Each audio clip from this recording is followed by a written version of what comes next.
Bismillah,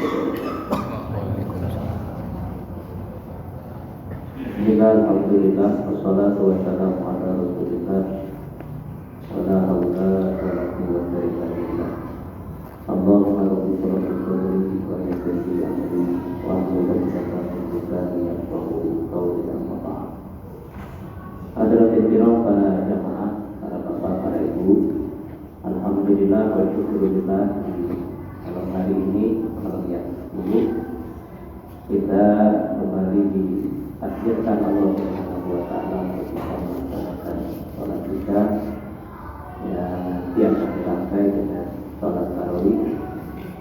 Mudah-mudahan segala amal perbuatan kita untuk khusus di bulan Ramadan diterima dan diridhoi oleh Allah Subhanahu wa taala. Amin. Hadirin muslimin, Bapak Ibu jamaah rahimakumullah. Tema kita pada malam hari ini tentang ciri-ciri umat terbaik.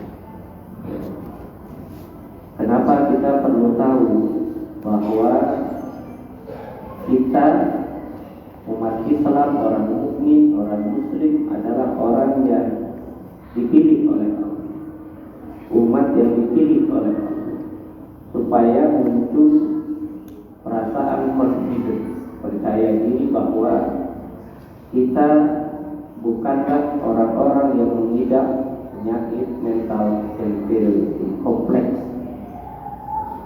ketika berhadapan dengan yang lain, ketika bersejajaran dengan yang lain, dengan umat yang lain, kalangan yang lain, kemudian kita mengalami satu sikap bahwa kita orang bawah, orang lemah dan tidak mampu dan sebagainya.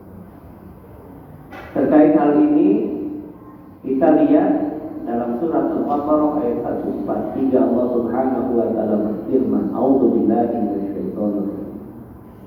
Wa kadzalika ja'alnakum ummatan wasatan litakunu syuhada'a 'alan nas wa yakuna ar-rasulu 'alaikum shahida." Dan demikianlah kami jadikan kalian semua sebagai umat terbaik. Umat dan wasat disebutkan oleh para mufassir sebagai umat yang terbaik. Maksudnya apa? Litakunu 'alan nasi syuhada, agar kalian semua menjadi bukti, menjadi saksi, menjadi kalibrator untuk manusia pada umumnya. Wa yakuna rasulu 'alaikum syahida, dan Nabi Muhammad menjadi benchmark, suri tauladan untuk kalian semua. Maka di sini sebenarnya pemahamannya Nabi Muhammad menjadi teladan, suri tauladan, contoh bagi umat mukmin, orang Islam.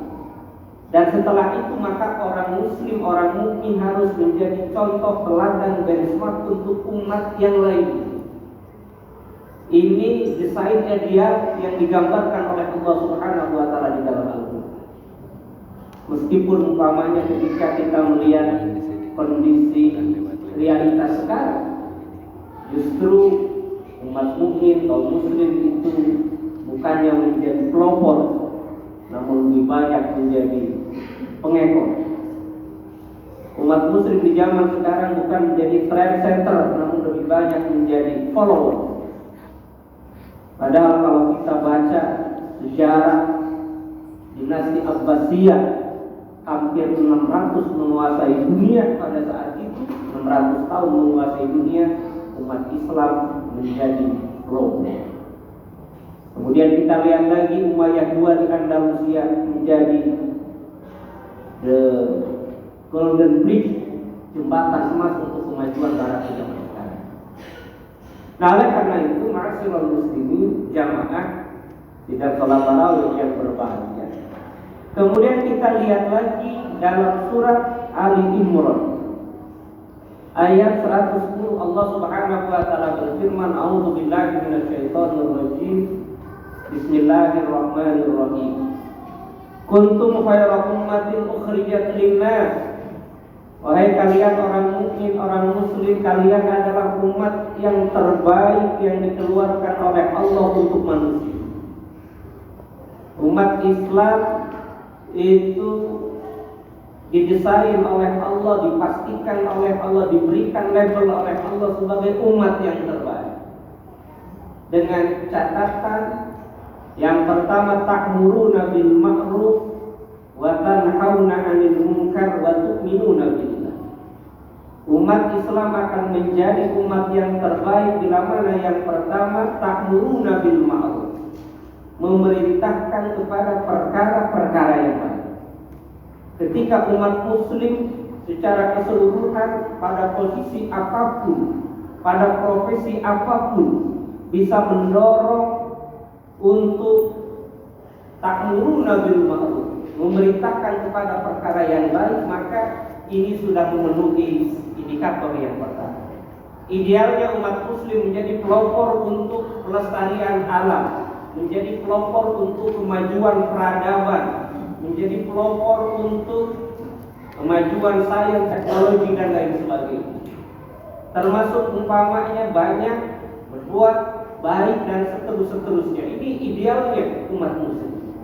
Kalau umpamanya umat muslim sudah bisa mengimplementasikannya, mengamalkannya, maka tentu tidak janggal kalau kemudian umat Islam memerintahkan yang lain kepada perkara-perkara yang baik.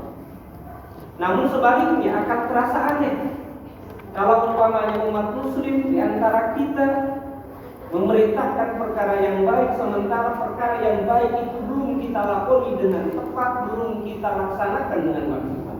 Ini tentu apalagi di zaman sekarang dan di zaman-zaman yang akan datang nanti bisa jadi dinyinyirin oleh netizen, dijuridin oleh netizen dan lain sebagainya. Ini yang pertama. Yang kedua, watanhauna 'anil munkar, mencegah, melarang dari perbuatan yang munkar. Ini yang lebih berat lagi. Ketika terkait dengan memerintahkan perkara yang baik, rumusnya adalah wa ma 'alaika illal balagh. Kewajiban kita hanya menyampaikan. Kalau perkara yang baik orang mau ikut silakan, tidak ikut tidak jadi dosa. Tapi ketika mencegah perbuatan yang munkar, itu akan menumbuhkan, melahirkan rejection, perlawanan dari orang-orang yang dicegah dari perbuatan yang munkar. Umpamanya kalau kita lihat ada orang baik di lingkungan yang tidak baik, dicegah untuk berbuat tidak baik, maka dipastikan orang baik dan tidak akan lama usia di situ dan lain sebagainya. Sehingga karena itu hadis riwayat Imam Muslim, Nabi Muhammad SAW bersabda, "Man ra'a minkum munkaran falyughayyirhu biyadihi." Barang siapa di antara kalian melihat kemungkaran, maka hendaklah yang bersangkutan mencegahnya dengan tangannya, kuasanya, jabatannya.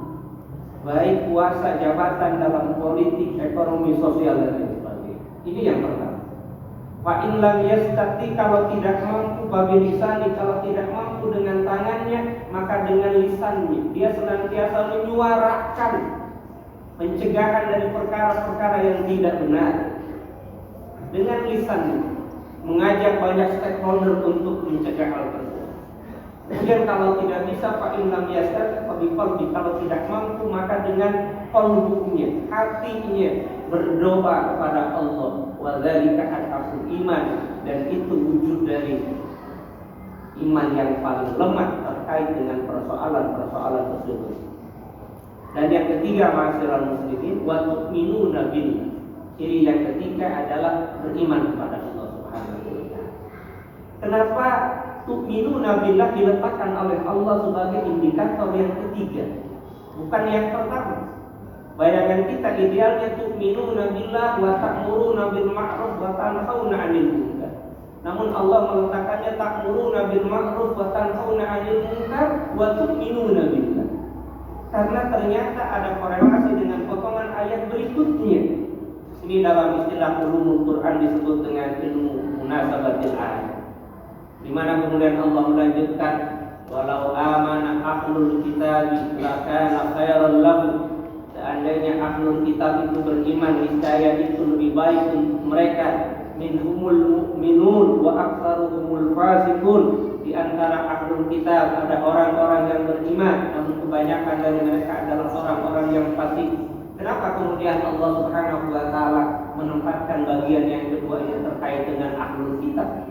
Karena ternyata realita membuktikan kepada kita yang akan menjadi kontestan kita dalam kehidupan di dunia ini.